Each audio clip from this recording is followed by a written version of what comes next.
चलिए तो शुरू करते हैं आज की क्लास। आज जो हम लोग का टॉपिक है वो है dual nature of radiation and matter, द्रव्य तथा विकिरणों की द्वैत प्रकृति। डुअल द्वैत मतलब दो प्रकृतियां होंगी। दो प्रकृतियां कौन कौन सी होंगी? एक कण प्रकृति होगी और एक कौन सी प्रकृति होगी? तरंग प्रकृति। ये चैप्टर जस्ट ऑप्टिक्स के बाद आता है। उसका कारण यही है कि पहले आपने रे ऑप्टिक्स पढ़ी, फिर आपने वेव ऑप्टिक्स पढ़ी है, उसके बाद ये चैप्टर आता है। क्यों? क्योंकि आपने जब दोनों तरह की ऑप्टिक्स पढ़ी तो वहां पर एक लड़ाई चल रही थी। किसकी लड़ाई चल रही थी? न्यूटन की और हाइगेंस की। क्या कर रही थी वो लड़ाई? वो लड़ाई ये इस बात की थी कि लाइट जो है वो कणों से मिलकर बनी है या लाइट किससे? लाइट क्या है? तरंग है। इसी के बाद ये चैप्टर आता है जिसमें ये सिद्ध किया गया कि लाइट जो है वो दोनों है, डुअल नेचर रखती है। हालांकि जो कण थे वो वाले नहीं थे जो आइंस्टीन के थे, फोटॉन थे, जिसकी थ्योरी प्लांक ने दी थी। इसको बाद में आइंस्टीन ने अडॉप्ट किया और प्रकाश वैद्युत प्रभाव यानी कि फोटो इलेक्ट्रिक इफेक्ट समझाया, जिसके बारे में हम आज चर्चा करने वाले हैं। ठीक, तो सबसे पहले जो हम लोग को समझना है वो ये समझना है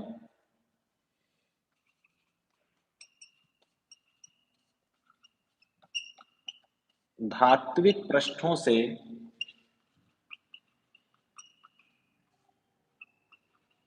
इलेक्ट्रॉन का उत्सर्जन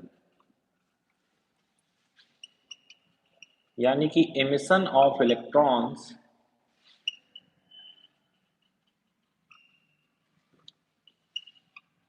फ्रॉम मेटेलिक सरफेसेस। धातु ही क्यों ली गई? क्योंकि हम लोग जानते हैं कि धातुओं में जो इलेक्ट्रॉन होते हैं वो सबसे कम बाउंड रहते हैं, जिनको हम लोग फ्री इलेक्ट्रॉन भी बोल देते हैं। हालांकि वो फ्री नहीं रहते कंप्लीटली, और उसमें भी हम पृष्ठ पर हैं, यानी कि जो इलेक्ट्रॉन होगा भी वो नाभिक से सबसे कम बाउंड होगा। ठीक है ना? तो धात्विक पृष्ठों से इलेक्ट्रॉन का उत्सर्जन हम लोग को समझना है। अब सबसे पहली चीज जो हम लोग को इसमें पढ़नी पड़ेगी वो पढ़नी पड़ेगी कार्यफलन। क्या पढ़ना पड़ेगा? कार्यफलन। इसको बोलते हैं वर्क फंक्शन। क्या बोलते हैं इसको? Work function. क्या है वर्क फंक्शन?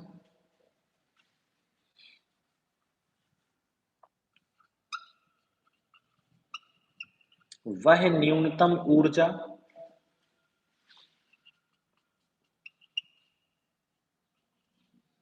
जो किसी धात्विक पृष्ठ से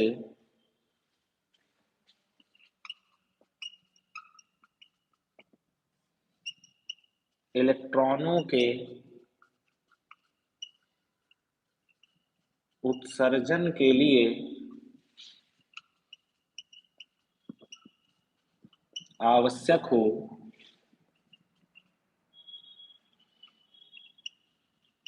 उस धातु का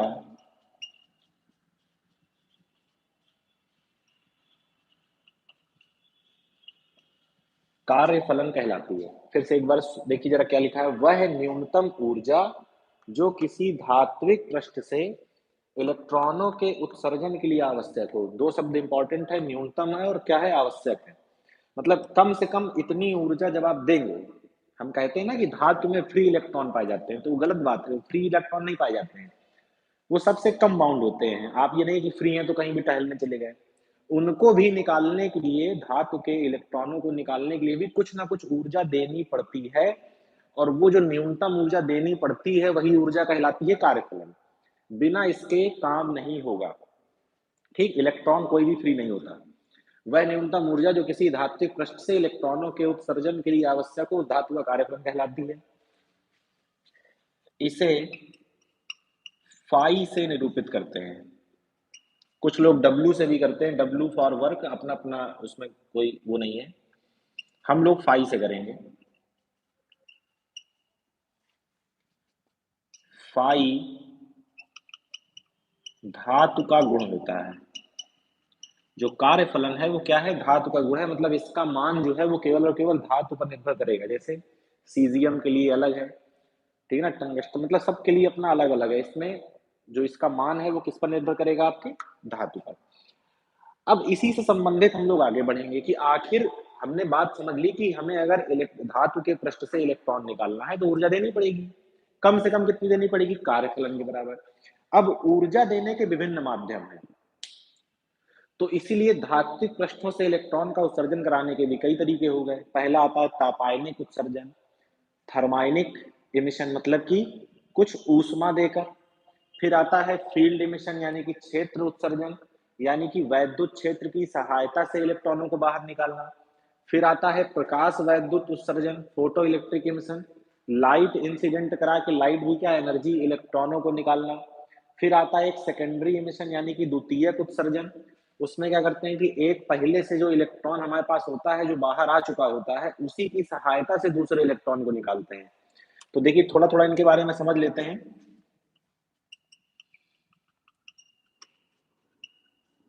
तापायनिक उत्सर्जन, थर्मियोनिक इमिशन,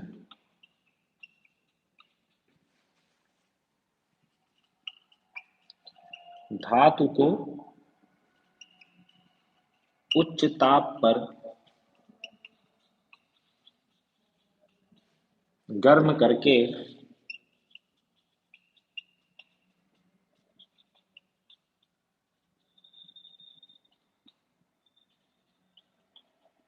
इलेक्ट्रॉनों का उत्सर्जन कराना।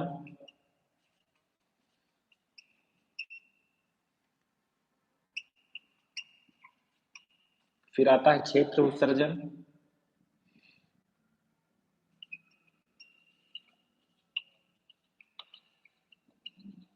फील्ड इमिशन,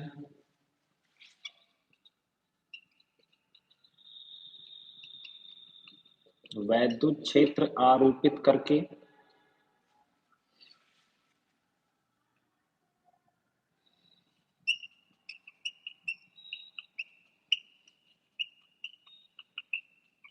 इलेक्ट्रॉनों का उत्सर्जन कराना।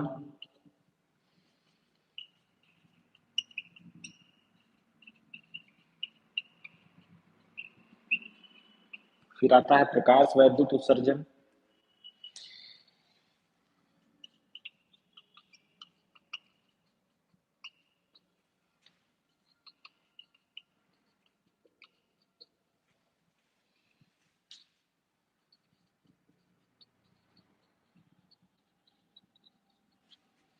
धातु के पृष्ठ पर प्रकाश आपतित करा के इलेक्ट्रॉनों का उत्सर्जन कराना। और एक होता है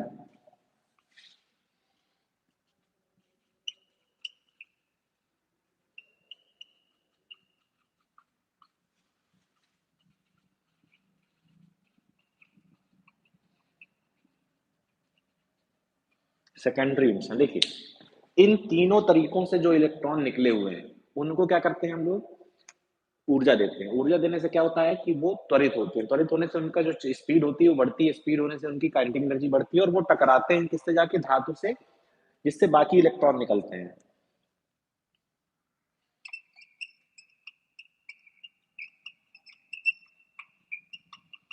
किसी उत्सर्जित इलेक्ट्रॉन की सहायता से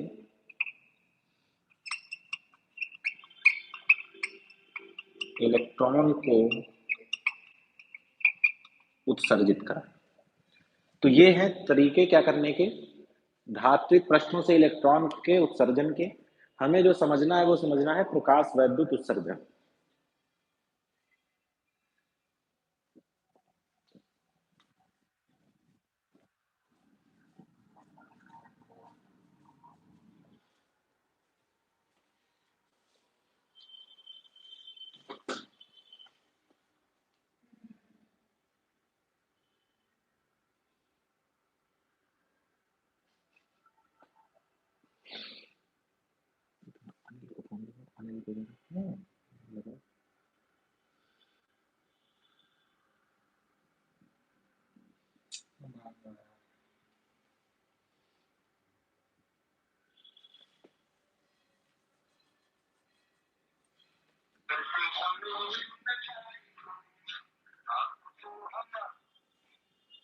ले वो फोन ले लिया है, चार्जर भी। ठीक ठीक ओके।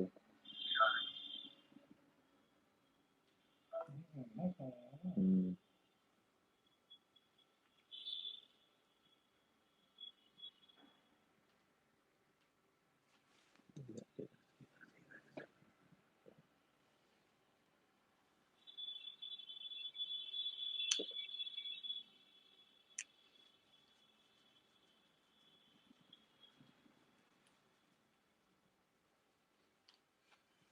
1.5 घंटे पढ़ाते हैं। अखिलेश सर।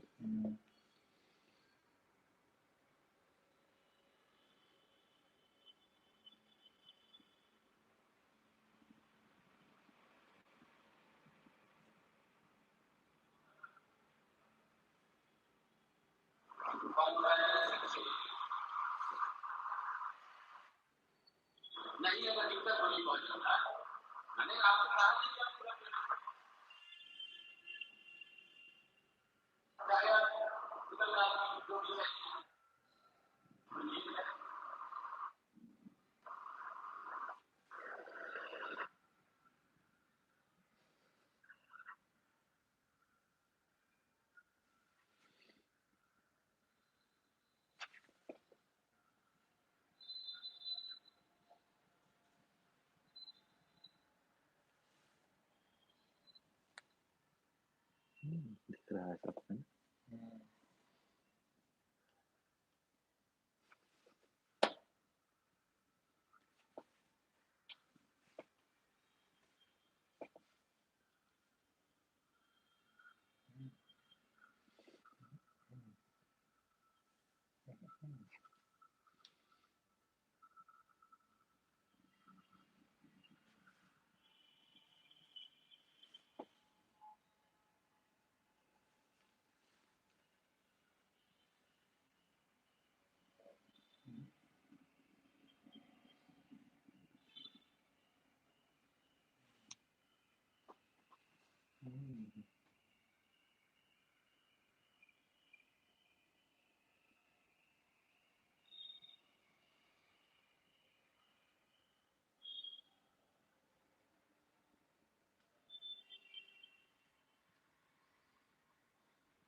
हम्म,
पढ़ते हैं।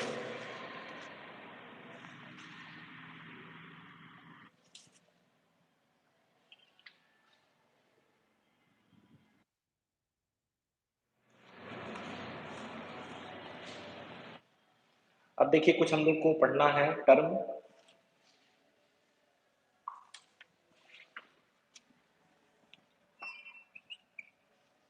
देहली आवृत्ति और देहली तरंग दैर्ध्य।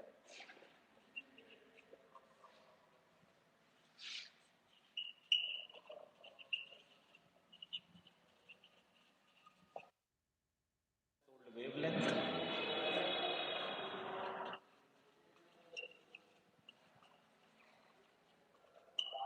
Threshold frequency.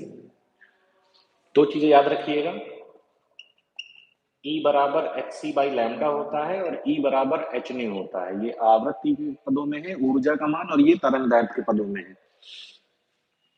अब हमने क्या कहा, ध्यान समझिएगा।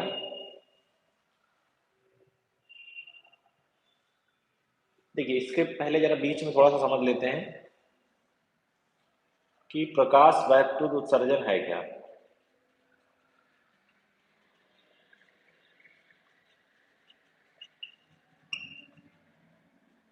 Photo electric emission.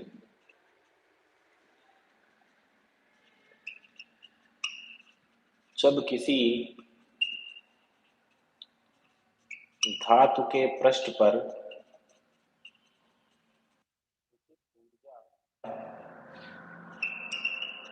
का प्रकाश, और इस प्रकाश में है क्या, फोटॉन्स, कराते हैं से के होने की घटना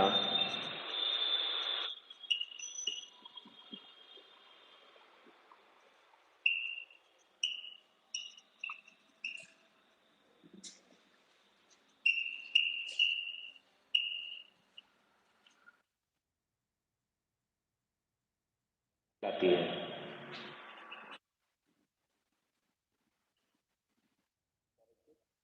इलेक्ट्रॉन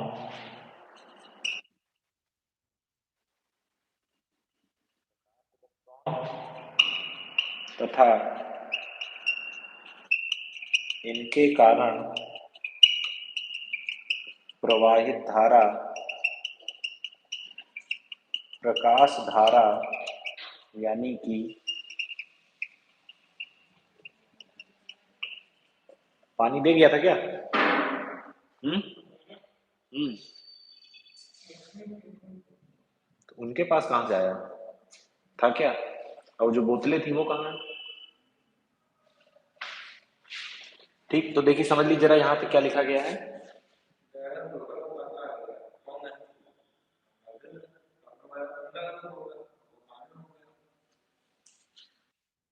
धातु के पृष्ठ पर उचित ऊर्जा का प्रकाश आपतित कराते हैं तो पृष्ठ से इलेक्ट्रॉनों के उत्सर्जित होने की घटना क्या कहलाती है? प्रकाश वैद्युत उत्सर्जन कहलाती है। जो इलेक्ट्रॉन उत्सर्जित हो रहे हैं वो प्रकाश इलेक्ट्रॉन यानी फोटो इलेक्ट्रॉन, और इनके कारण इलेक्ट्रॉनों के कारण जो धारा प्रवाहित होगी वो क्या कहलाएगी? प्रकाश धारा यानी कि फोटो करंट। अब देखिए इसके पहले हम लोग पढ़ चुके हैं कार्यफलन। कार्यफलन मतलब वह न्यूनतम ऊर्जा जो चाहिए हमको। तो क्या लिखेंगे यहाँ पर?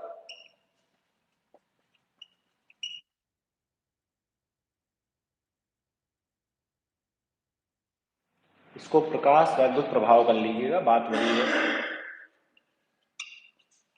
फोटो इलेक्ट्रिक इफेक्ट, नामकरण भर बदलना है।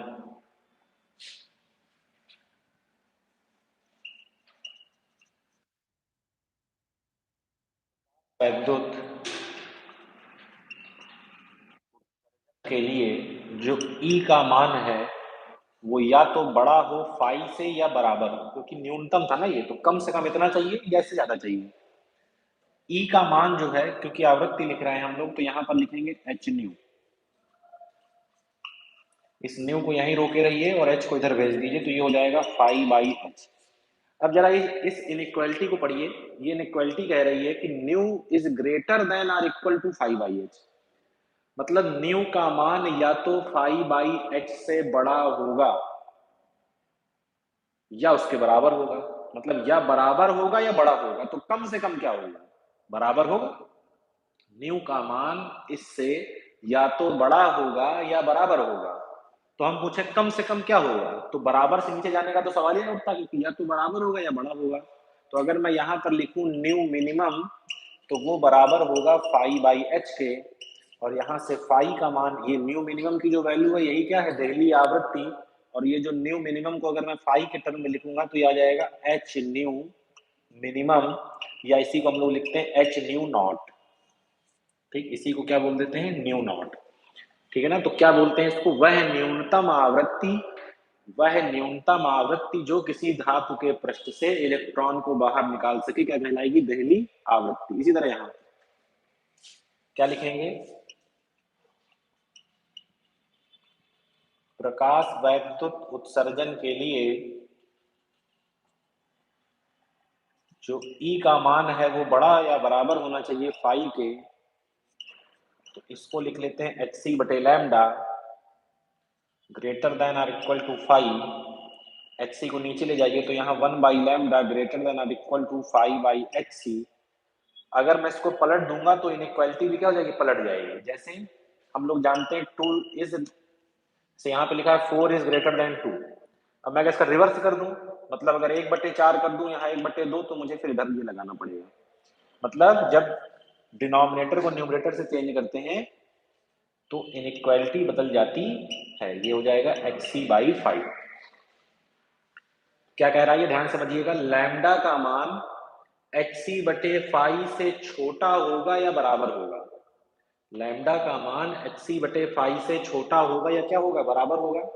तो ज्यादा से ज्यादा क्या हो सकता है, बराबर हो सकता है या तो उससे कम होगा। तो क्या लिखेंगे, लैम्डा मैक्स और इसी को lambda not is equal to h c बटे फाइव। और यहां से फाई का जो मान है वो आ जाएगा एच सी बटे लैम्डा नॉट। इसी लैम्डा नॉट को क्या बोलते हैं, दहली तरंग दैर्ध्य।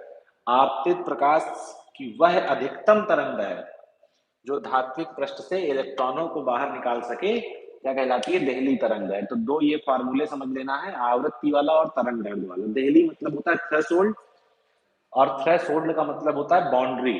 ठीक है ना, बाउंड्री न्यूनतम की भी हो सकती है और अधिकतम की भी, नोट करें।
चलिए भाई आगे बढ़े।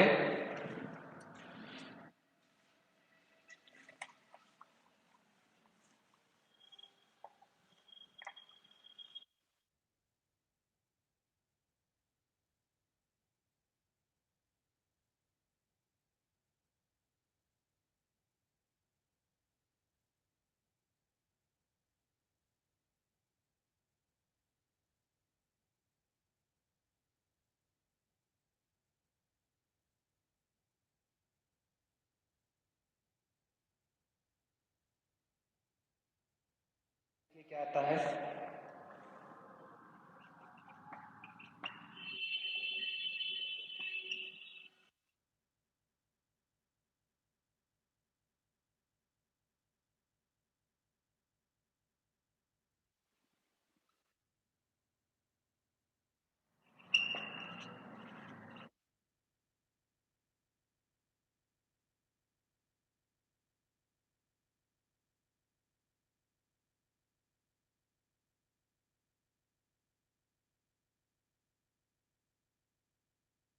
Equation of Einstein. क्या है ये फोटो इलेक्ट्रिक इक्वेशन, जरा समझिएगा ध्यान से।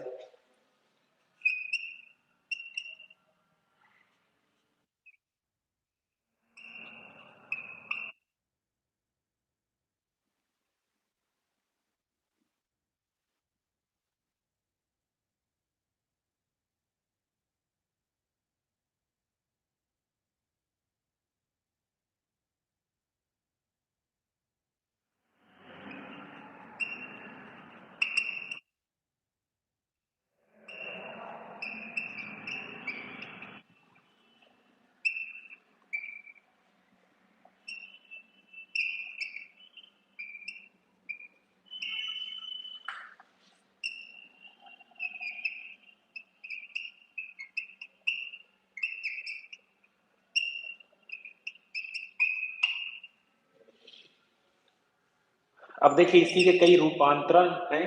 जैसे ई का मान हम लोग जानते हैं होता है एच न्यू, इसको के मैक्स लिखा रहने दीजिए। और फाई का मान अभी हम लोगों ने पढ़ा था एच न्यू नॉट, तो एच न्यू माइनस का h nu not is equal to K max. यहाँ से एच कॉमन ले लेंगे तो nu minus nu not is equal to K max. और देख सकते हैं आप लोग, ई की जगह मैं लिख सकता हूँ एच सी बाई लैमडा, यहाँ के मैक्स रहने दीजिए, और यहाँ लिख सकते हैं h c by lambda naught. ठीक, तो h c by lambda minus h c by lambda naught is equal to K max.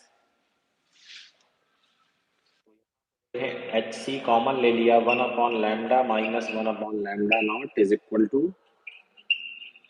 के मैक्स।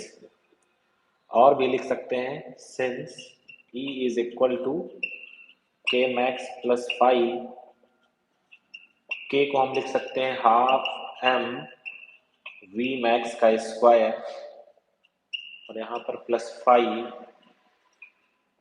तो E minus five is equal to half m v max square, या two upon m plus five का root, और यहाँ पर आ जाएगा V max. Main formula हो गया।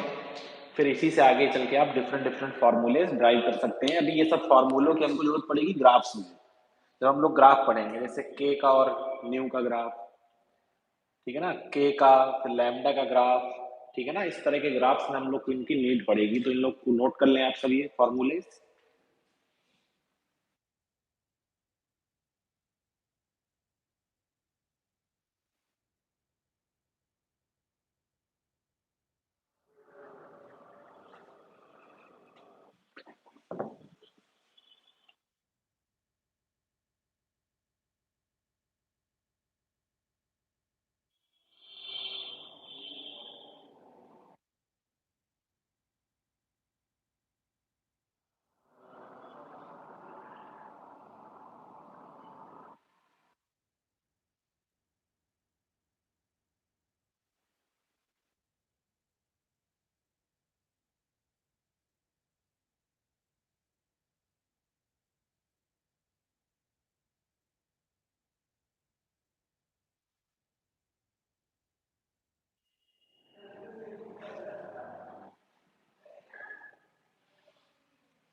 चलिए भाई आगे बढ़े।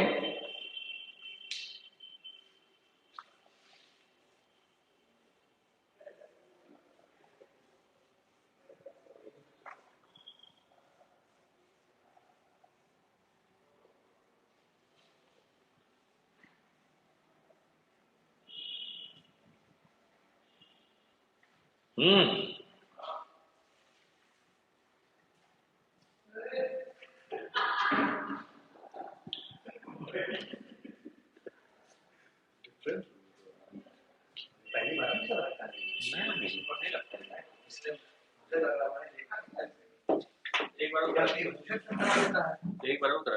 एक मुंशी ट्रिप नहीं।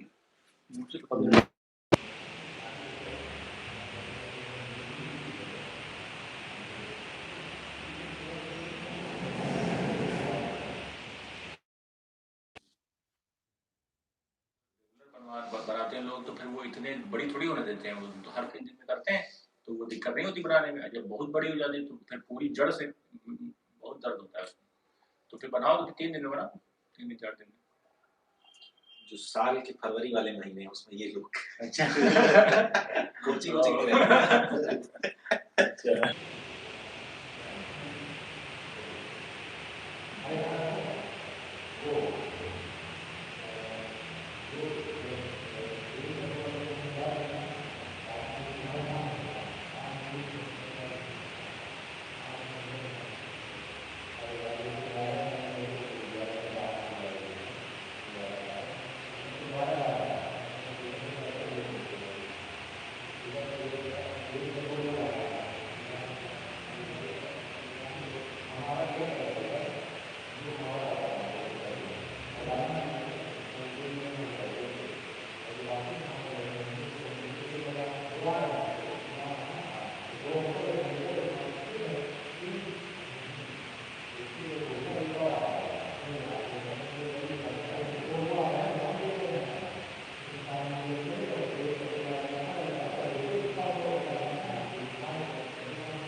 ग्राफ देखने हैं।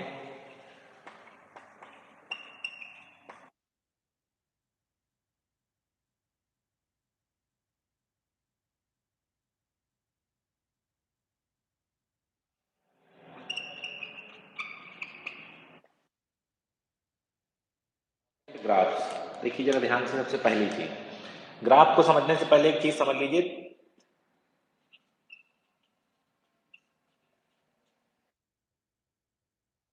तीव्रता क्या है।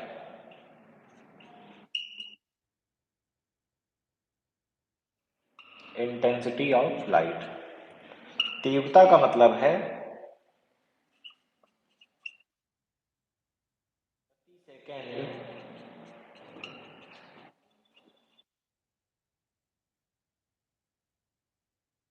वाले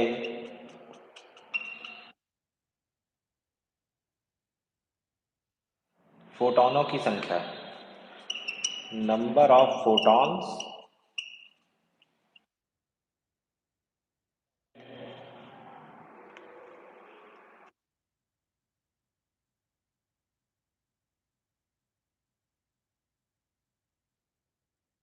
पहला ग्राफ देखिए जरा क्या है।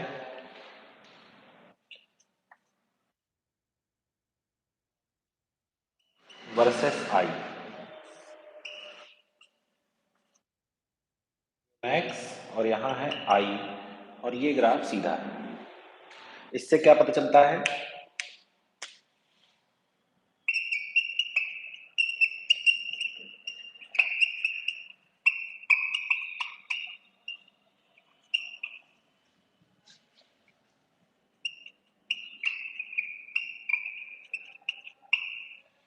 उत्सर्जित इलेक्ट्रॉनों की गतिज ऊर्जा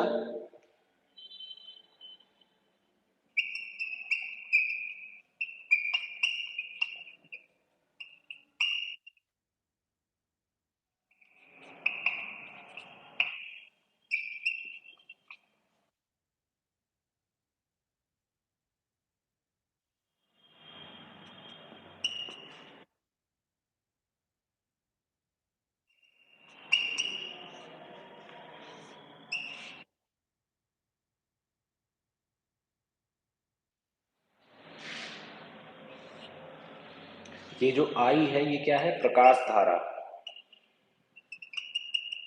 और वो आई तीव्रता है। अब देखिए इससे क्या पता चलता है?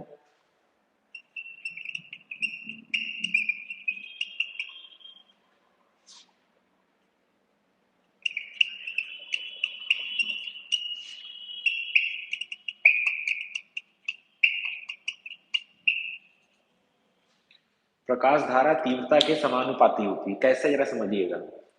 आपने तीव्रता बढ़ाई। अब देखिए होता क्या है कि जैसे धातु के पृष्ठ में इलेक्ट्रॉन है तो फोटोन आता है, तो एक फोटोन आपतित हुआ, अपनी ऊर्जा एक इलेक्ट्रॉन को दी और इलेक्ट्रॉन को बाहर निकाल दिया। दो फोटोन आएंगे तो दो इलेक्ट्रॉन, तीन फोटोन तीन इलेक्ट्रॉन। और आप जानते हैं धारा जो होती है वो होती है Q बाई टी, और Q जो होता है वो होता है Ne, यानी कि जो I का मान है वो नंबर ऑफ इलेक्ट्रॉन्स पर निर्भर करता है। तो जैसे जैसे आप तीव्रता बढ़ाएंगे, तीव्रता बढ़ाने से फोटोनों की संख्या बढ़ेगी, क्योंकि तीव्रता क्या है? प्रति सेकंड आपतित होने वाले फोटोनों की संख्या। तो तीव्रता बढ़ाएंगे तो फोटोनों की संख्या बढ़ेगी, फोटोनों की संख्या बढ़ेगी तो इलेक्ट्रॉनों की संख्या बढ़ेगी, और इलेक्ट्रॉनों की संख्या बढ़ेगी तो क्या बढ़ेगी? धारा बढ़ेगी। ठीक, और देखिए जरा ध्यान से,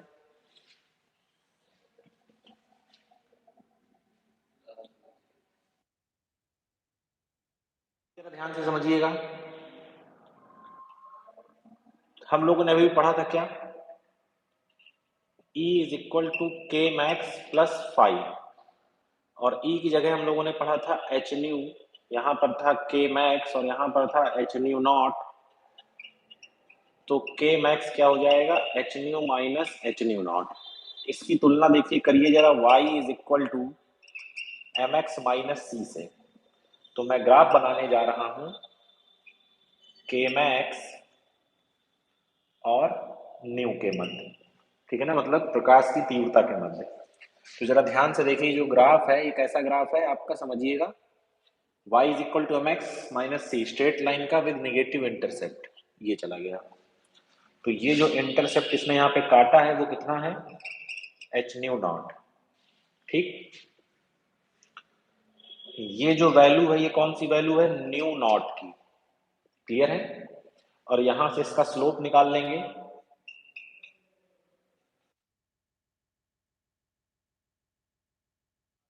ये है स्लोप m, कितना आ जाएगा? h आ जाएगा। इसी तरह सेम हम लोग किसके लिए कर सकते हैं? लैम्डा वाले के लिए। यहां तक नोट करिए फिर आगे बात की जाएगी।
भाई सब लोग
स्पेस चार्ज प्रॉब्लम में जरा समझिएगा, जो इलेक्ट्रॉन यहाँ पर इमिट हो चुके हैं इस मटेरियल से, वो इलेक्ट्रॉन यहाँ रास्ते में कहीं पर है।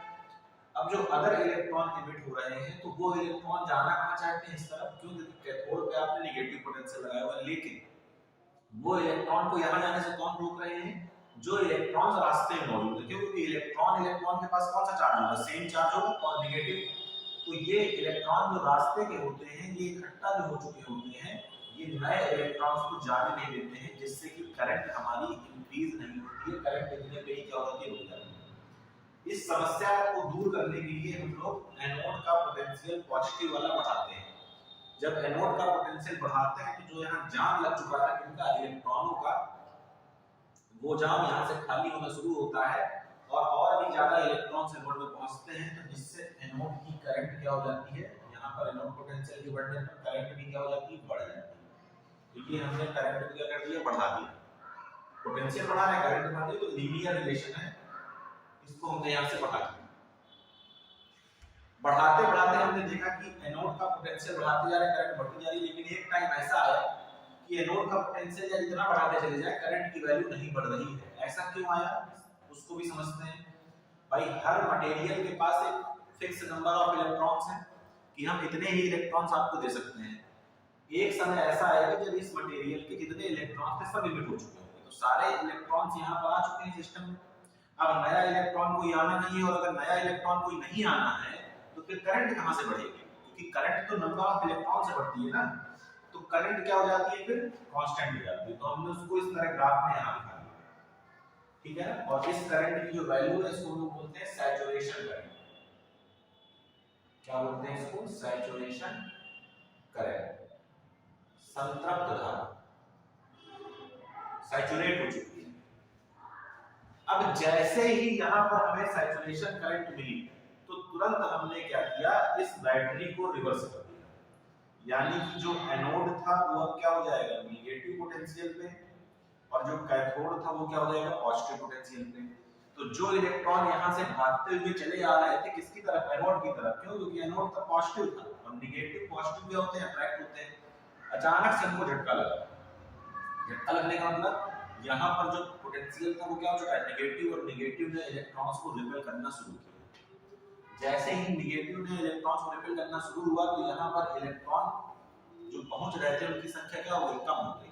और जब इलेक्ट्रॉनों की संख्या कम हो गई, तो अमीटर में जो करंट आ रही थी वो करंट भी क्या हो गई, कम हो गई। तो जैसे ही पोटेंशियल नेगेटिव हुआ, देखिए यहाँ पर पोटेंशियल पॉजिटिव, यहाँ पोटेंशियल नेगेटिव, तो करंट में कुछ क्या हुई, डिक्रीज हुई। क्या हुई, करंट में कुछ डिक्रीज हुई।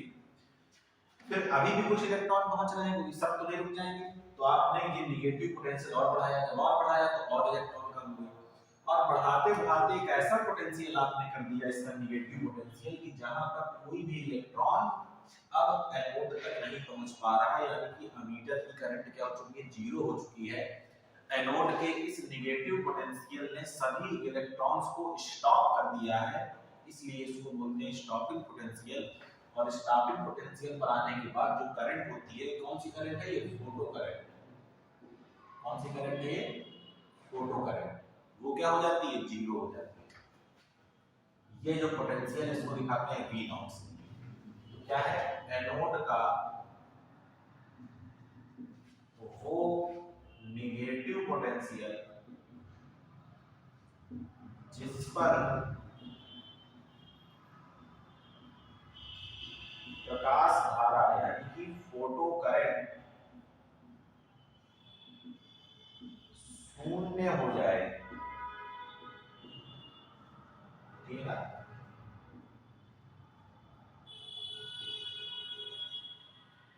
स्टॉपिंग पोटेंशियल कहलाता है, स्टॉपिंग पोटेंशियल कहलाता है। तो जब स्टॉपिंग पोटेंशियल आया होगा तो जो इलेक्ट्रॉन नहीं पहुंच पा रहा है, मतलब उसका कंडीशन क्या रही होगी। देखिए पहले आपने थोड़ा पोटेंशियल लगाया आपको तो कुछ इलेक्ट्रॉन रुके, लेकिन जिनके पास एनर्जी ज्यादा थी, मूविंग इलेक्ट्रॉन के पास कौन सी एनर्जी होगी, काइनेटिक एनर्जी, वो अभी भी पहुंच पा रहे थे।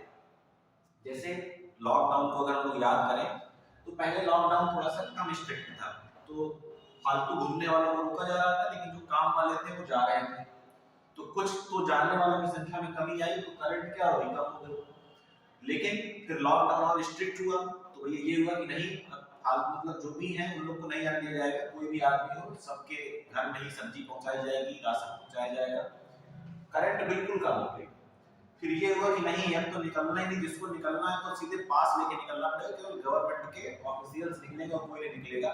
आम आदमी के पूरी तरीके से बंद कर दिया गया। तो करंट मतलब धीरे धीरे आप क्या कर रहे हैं और ब्रेकडाउन बढ़ा रहे हैं यहाँ पे, ठीक है ना। तो जब स्टॉपिंग पोटेंशियल आता है तो कोई इलेक्ट्रॉन नहीं पहुंच पाता। कोई इलेक्ट्रॉन का मतलब वो इलेक्ट्रॉन भी नहीं पहुंच पा रहा है जिसके पास काइनेटिक एनर्जी मैक्सिमम है, वो भी नहीं जा पा रहा। यानी कि जो काइनेटिक एनर्जी मैक्सिमम लिए इलेक्ट्रॉन घूम रहा है उसकी एनर्जी कहां वेस्ट हुई, वर्क करने में। इसके अगेंस्ट वर्क करने में, इस स्टॉपिंग पोटेंशियल के अगेंस्ट वर्क करने में। क्लियर है, बात समझ आ रही है। तो जो इसकी काइनेटिक एनर्जी होती है ये कहां चली जाती है, वर्क डन में। और आप जानते हैं वर्क का फार्मूला पढ़ चुके हैं, Q into V। इलेक्ट्रॉन के केस में Q कितना होता है E, और V यहाँ पर कितना है, V नॉट। तो K max is equal to EV not.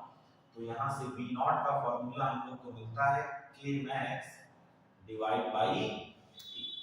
ये है हम लोगों का स्टॉपिंग पोटेंशियल, ठीक है ना। और इसी के साथ हम लोग चाहें तो हम लोग जो हम लोग की इक्वेशंस थी आइंस्टीन की फोटोइलेक्ट्रिक इक्वेशन, उसमें k max की वैल्यू रख के हम लोग कुछ फार्मूले और भी बना सकते हैं। जैसे हम लोगों ने पढ़ा था क्या था, since E is equal to k max plus 5, यानी k max is equal to E minus 5। तो यहाँ पर EV नॉट लिख सकते हैं, यहाँ पर h nu लिख सकते हैं, यहाँ पर h nu नॉट लिख सकते हैं। तो V naught is equal to क्या हो जाएगा, ध्यान से देखिए, h by E into nu minus h nu not by E, ठीक है ना। इसको आप कंपेयर कर सकते हैं y is equal to mx minus c से। तो आप देख सकते हैं कि जो यहाँ पर ग्राफ बनना चाहिए v नॉट और इसके बीच में न्यू फ्रीक्वेंसी के बीच में ग्राफ कैसा होना चाहिए, स्ट्रेट लाइन होना चाहिए। देखिए मैं यहाँ बना देता हूँ, यहाँ पर है न्यू, यहाँ पर है v नॉट, ये ग्राफ ऐसे जा रहा है। ये जो इंटरसेप्ट कटा हुआ है, इंटरसेप्ट कितना है, h nu not by e, ठीक है ना। ये जो फ्रीक्वेंसी होती है, ठीक है ना। और यहाँ पर हमको क्या मिलता है, स्लोप मिलता है। तो स्लोप इसका कितना है, m h बाई e। तो v नॉट और म्यू का ग्राफ हमने बना लिया, क्या मिल गया हमको, स्ट्रेट लाइन का ग्राफ। तो इस तरह हम लोगों ने एक इक्वेशन और निकाल ली इसकी स्टॉपिंग पोटेंशियल। तो इसको नोट करिए, फिर हम लोग आगे बात करते हैं।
चलिए आगे बढ़ते हैं।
चलिए क्वेश्चन देख लेते हैं, क्या कह रहा है क्वेश्चन।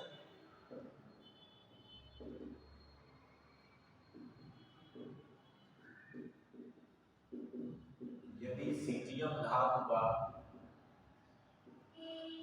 कार्यफलन 2.14 इलेक्ट्रॉन वोल्ट हो तो आपतित प्रकाश की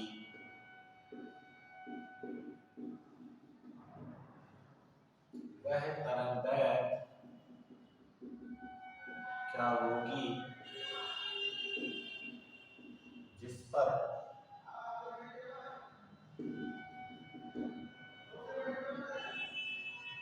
विरोधी विभव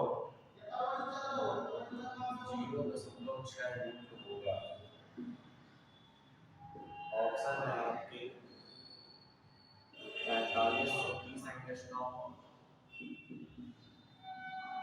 5530 एंगस्ट्रॉम, 6530 एंगस्ट्रॉम, 3530 एंगस्ट्रॉम। ठीक, क्या पूछ रहा है आपसे, आपतित प्रकाश की वह तरंगदैर्घ्य जिसके लिए विरोधी विभव कितना 0.6 वोल्ट हो, हमको कार्यफलन दिया हुआ है।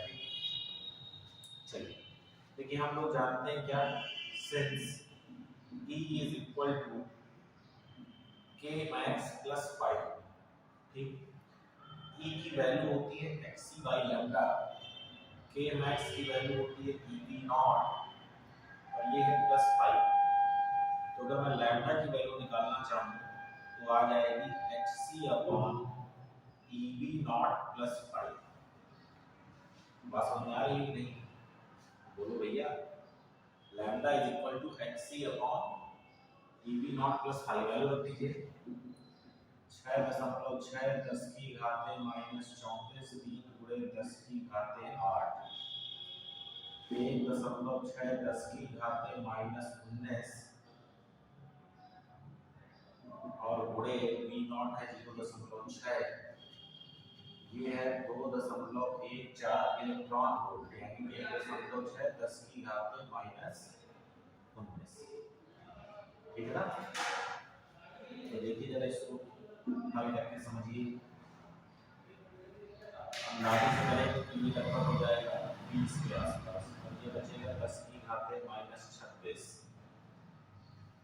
16 छक्का 96, यानी 0.96 या 0.96 को 1 मान लीजिए, तो यहाँ पर 1 गुणे 10 की घाते -19 बचा और ये प्लस है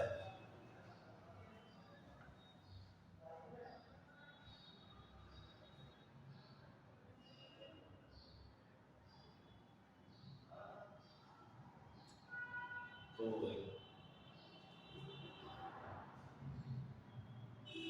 16 दूनी 32 और ज्यादा 3.5 मान लीजिए 10 की घाते -19, जोड़ेंगे तो ये 4.5 हो जाएगा। हम लोग ऑब्जेक्टिव सॉल्व कर रहे हैं तो अंदाजे से ही सॉल्व करना है, क्योंकि हम लोग को आंसर तक पहुंचना है। ठीक, तो 4.5 और भागे कितना है 20।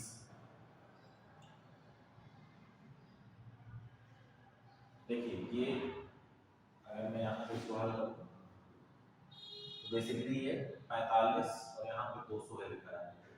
45 दूनी 90, 45 चौको 180, 20 बचेगा, दशमलव लगा के 0 बढ़ाएंगे और फिर वही आ जाएगा 4.4 के आसपास 39, और ये ऊपर जाएगा तो प्लस 29 माइनस 7 बचेगा। 4.4 10 की घाते -7, यानी कि 4400 10 की घाते -10, यानी कि 4400 एंगस्ट्रॉम। तो नजदीक सबसे कौन सा है हमारे आंसर के, ये वाला, क्योंकि हम लोगों ने अप्रोक्सीमेशन में सॉल्व किया है तो हम लोग जो आंसर निकालना है तो आंसर के नजदीक कौन सा आ रहा है, ये वाला, तो आंसर हमारा यही होगा। ठीक है, एग्जैक्ट कैलकुलेशन करेंगे तो कभी एग्जाम में आप आगे नहीं बढ़ पाएंगे, ठीक है ना। नोट डाउन करिए, फिर और क्वेश्चंस देखते हैं।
आगे बढ़े।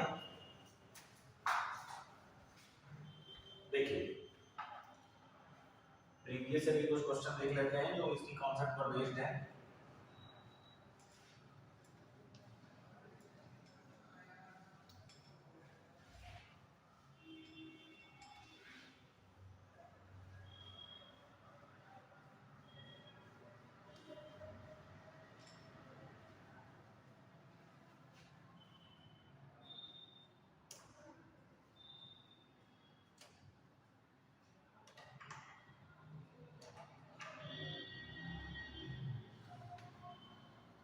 देखिए क्वेश्चन है ये नीट 2017 का क्या कह रहा है क्वेश्चन, जरा समझे।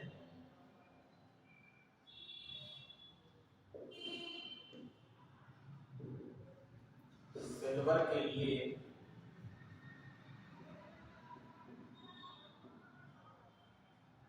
पहली तरंगदैर्घ्य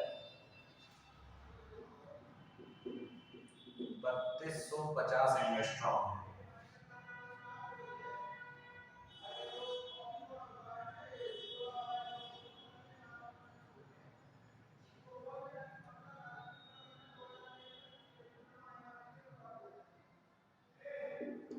पच्चीस सौ 36 एंगस्ट्रॉम के पराबैंगनी प्रकाश से उत्सर्जित होने वाले इलेक्ट्रॉनों की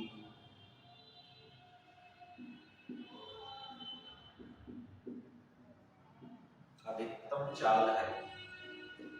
ऑप्शंस हैं आपके 0.6 गुणे 10⁻6 मीटर प्रति सेकेंड, फिर है 61 गुणे 10⁻3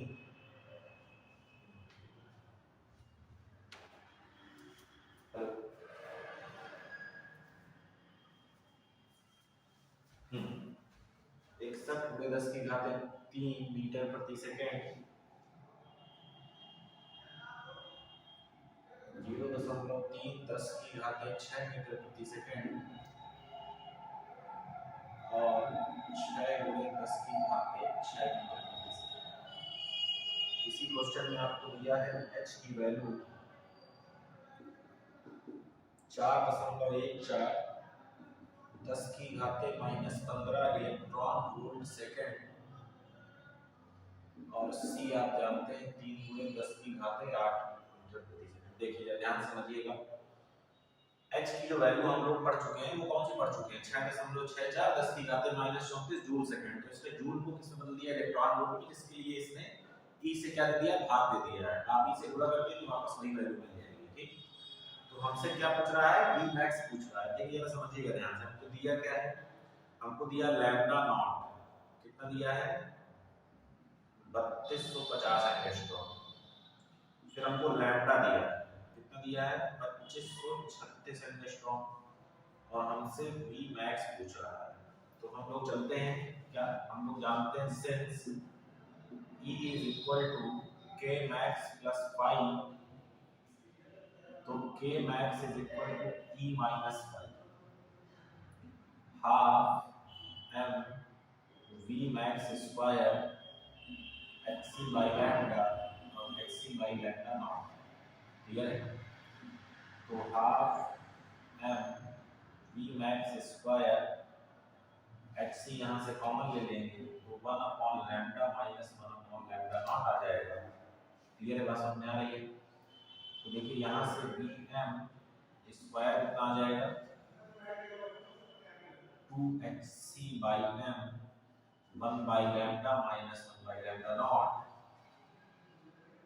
तो देखिए जरा Vm स्क्वायर 2h की value 4.41 10 to the power minus 15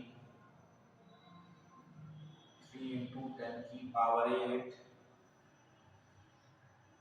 9.1 10 की पावर -31, ठीक है ना।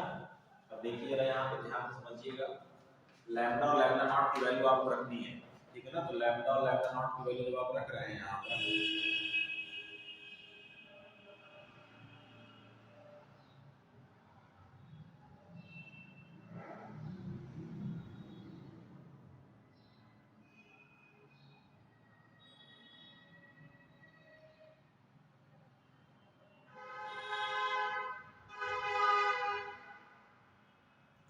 देखिए यहाँ पर बेसिकली कोई इसका बेसिक मतलब नहीं रहा, इलेक्ट्रॉन वोल्ट में आपको दिया जरूर है, लेकिन आपको इसको चेंज करना पड़ेगा बाद में, क्योंकि यहाँ पर जो वैल्यू आपको मिल रही है वो इसमें आ रही है इलेक्ट्रॉन वोल्ट में। तो बेसिकली आप इसमें 1.6 10 की पावर -19 से मल्टीप्लाई कर दीजिएगा, तो इसका खेल खत्म हो जाएगा। और यहाँ पर 1 बाई लैम्डा की वैल्यू 3250 एंगस्ट्रॉम, सॉरी लैम्डा की वैल्यू है 2536,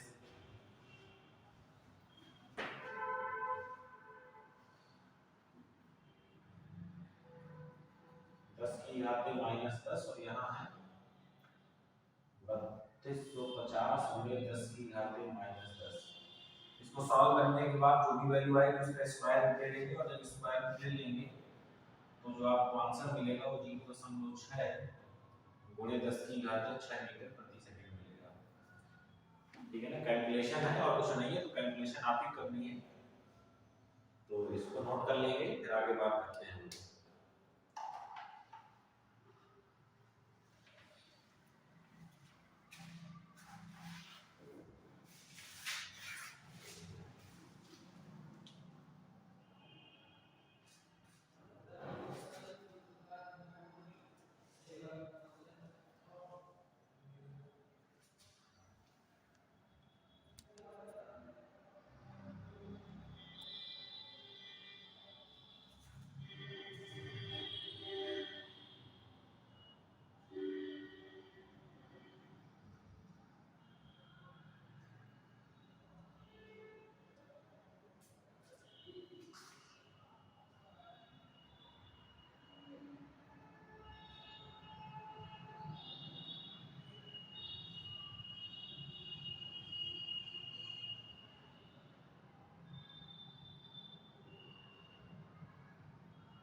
चलिए आगे बढ़ते हैं।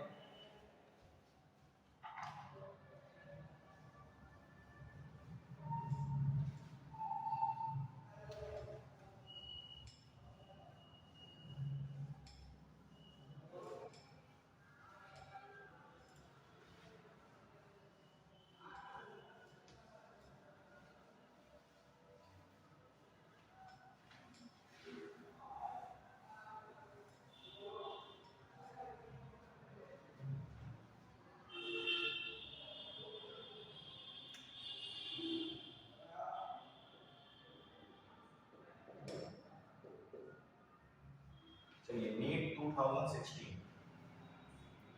क्या कहना है, जरा ध्यान से देखिए।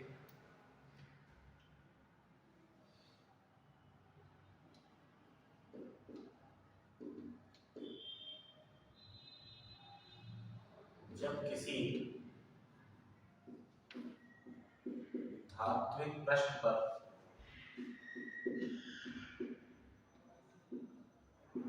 लैम्डा तरंगदैर्घ्य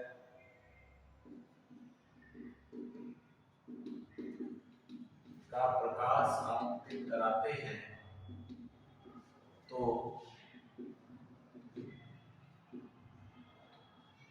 निरोधी विभव V होता है। यदि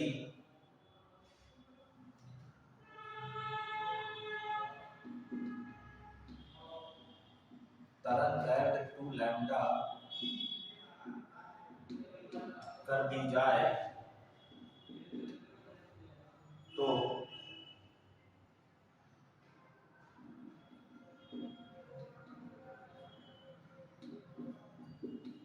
निरोधी विभव V/4 हो जाता है।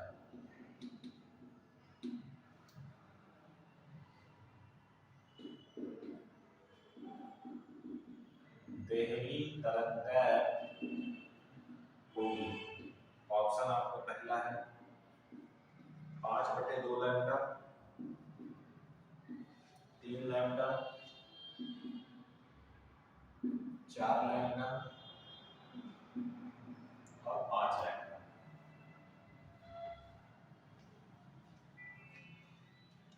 ठीक, चलिए समझिए जरा क्वेश्चन को क्या कह रहा है कि जब किसी धात्विक पृष्ठ पर लैम्डा तरंगदैर्घ्य का प्रकाश आपतित कराते हैं तो निरोधी विभव है वो V है, मतलब जो V नॉट है वो V है, और यदि तरंगदैर्घ्य बढ़ाकर 2 लैम्डा कर दी जाए तो निरोधी विभव V/4 हो जाता है। ठीक है ना, तो कह रहा देहली तरंगदैर्घ्य बताना है। तो हम लोग जानते हैं क्या, since K max is equal to क्या होता है E-5, K max क्या होता है आपका EV नॉट, E की वैल्यू होती है hc बाई लैम्डा और इसकी वैल्यू होती है hc बाई लैम्डा नॉट। ठीक है ना, तो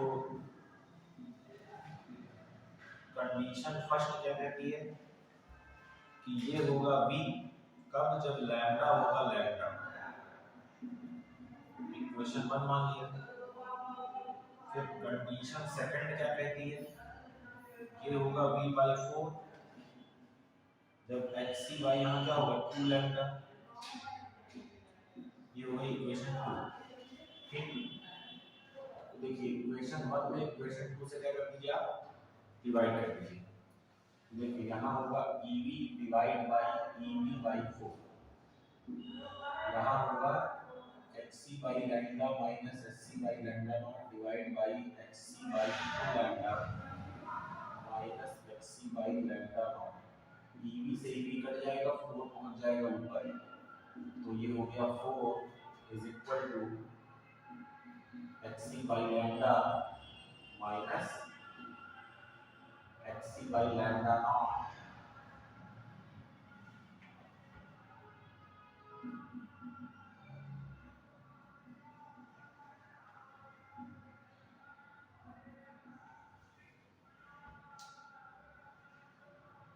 ठीक। इसको फर्दर और सॉल्व कर लेंगे तो आपको क्या मिल सकता है, आंसर मिल सकता है इसका लैम्डा नॉट का। लैम्डा नॉट को लैम्डा के टर्म में निकालना है, ठीक है ना, तो निकाल लीजिए, क्या दिक्कत है। hc hc hc hc cancel,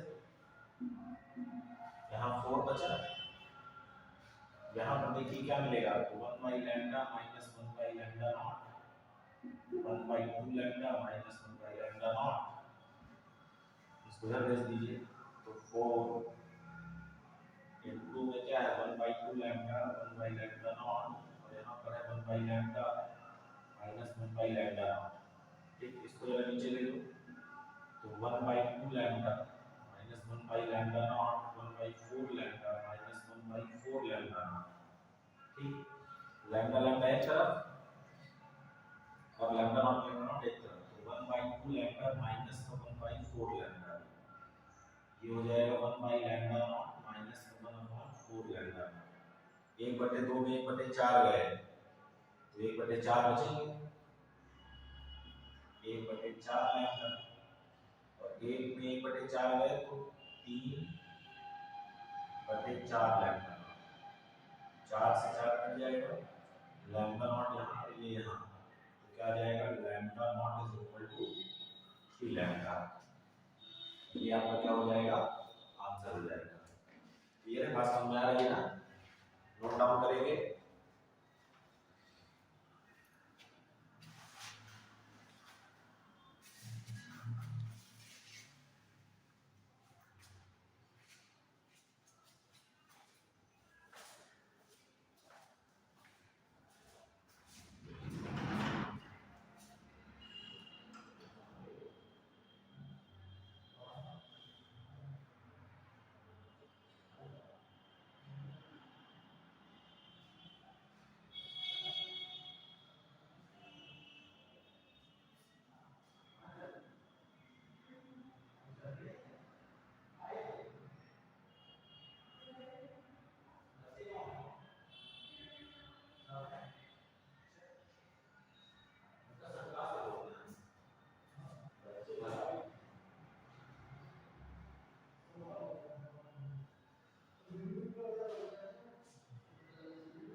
एक सेकंड आ रहा हूँ।